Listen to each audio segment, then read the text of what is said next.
বাসর রাতের গল্প। বাসর ঘরে ঢুকতেই চমকে গেলাম। দেখলাম আমার বিছানার উপর লাল টুকটুকে বেনারসি শাড়ি পরে বসে আছেন তিনি।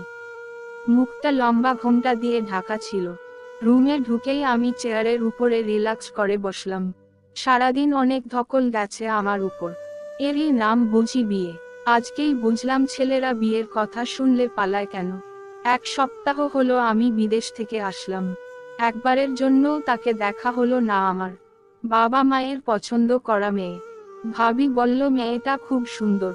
হঠাৎ ঘড়ির দিকে তাকালাম, দেখলাম রাত 2টা বাজে। তাড়াতাড়ি করে বিছানার উপরে বসলাম। বিছানার উপর বসতে না বসতেই সে ধপাস করে বিছানা থেকে নেমে পড়ল। আমি ভয় পেয়ে গেলাম। হঠাৎ করে সে আমার পা ধরে সালাম করতে লাগলো। আমি তড়িঘড়ি করে তার হাতটা ধরে দাঁড় করালাম। তার হাতটা ধরতে না ধরতেই আমার ভিতর অন্যরকম অনুভূতি কাজ করলো। হঠাৎ আমার গা শিউরে উঠল। আমার কখনো কোন মেয়ের হাত ধরা হয়নি। এই প্রথমই তার হাতটা ধরলাম। তাকে আমার সামনে দাঁড় করালাম।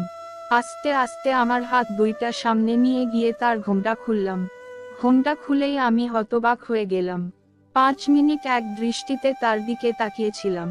আমার সারাদিনের সব ক্লান্তি যেন এক নিমিষেই পালিয়ে গেল। এই যেন পূর্ণিমার চাঁদ আমার সামনে দাঁড়িয়ে আছে। তোর কাজল কালো চোখগুলো থেকে আমার চোখ কোনোভাবেই সরাতে পারছিলাম না।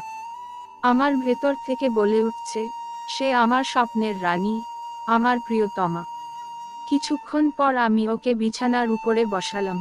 আমি তাকে জিজ্ঞেস করলাম, আমাকে তোমার পছন্দ হয়েছে? সে মিষ্টি একটা হাসি দিল। সে যতটা না সুন্দর, তার চেয়েও অনেক বেশি তার হাসি সুন্দর। মনে হচ্ছে তার হাসিতে মুক্তো ঝরছে। পুরো ঘর তার মুখের আলোতে আলোকিত হয়ে গেছে। আমি তাকে জিজ্ঞেস করলাম, তুমি আমাকে এর আগে কখনো দেখেছো? সে আবার মিষ্টি আরেকটা হাসি দিল, কিন্তু কিছু বলল না। আমি তাকে বললাম, তুমি কথা বলতে পারো না বুঝি? হঠাৎ চিকন সুরে সে বলে উঠল, দেখেছি, আপনার একটা ছবি আমার কাছে আছে। বালিশের নিচ থেকে ছবিটা বের করে আমাকে দেখালো। সত্যি ওকে আমি যত দেখছি তত অবাক হচ্ছি। মন থেকে চিৎকার দিয়ে বলতে ইচ্ছে করছে, আই লাভ ইউ। কিছুক্ষণ পর সে আমাকে বলল, আপনার আমাকে পছন্দ হয়েছে। আমি চট করে তার হাতটা শক্ত করে চেপে ধরলাম এবং তাকে জড়িয়ে ধরে তার কানে কানে বললাম, আমি তোমাকে অনেক অনেক বেশি ভালোবাসি। সেও যখন আমাকে জড়িয়ে ধরল তখন আমার কাছে অন্যরকম অনুভব লাগলো। মনে হলো পৃথিবীর সব চাইতে সুখী মানুষটা হলাম আমি। সত্যি সে আমার জীবনটাকে ধন্য করে দিল। এটাই হলো আমার জীবনের প্রথম ভালোবাসা, আর এটাই যেন হয় আমার জীবনের শেষ ভালোবাসা।